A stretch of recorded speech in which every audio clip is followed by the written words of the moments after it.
کوروش کبیر، ابرمرد تاریخ، شاه شاهان، پادشاه ایران زمین، در واقع بزرگترین، شجاعترین و دوست داشتنی ترین شاه ایران بود که با گفتار، کردار و پندار نیک خود انقلابی بزرگ در امپراتوری‌های تاریخ به پا کرد.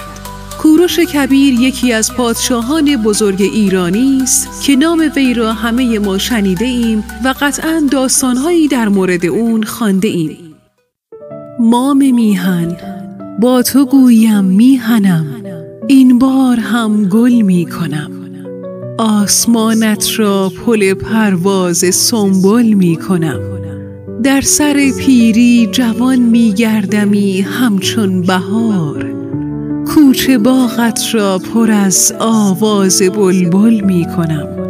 جاودانه میهنم، این بار هم میسازمت، چون درفش کاویان هر جای میافرازمت.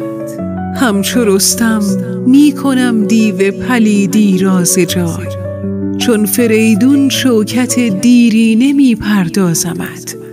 با تو مام میهنم، دیرینه پیمان میکنم، گر که ایرانم نباشد ترک این جان میکنم.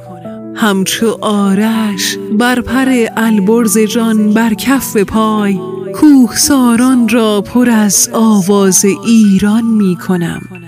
با تو گویم میهنم، این بار هم گل میکنم.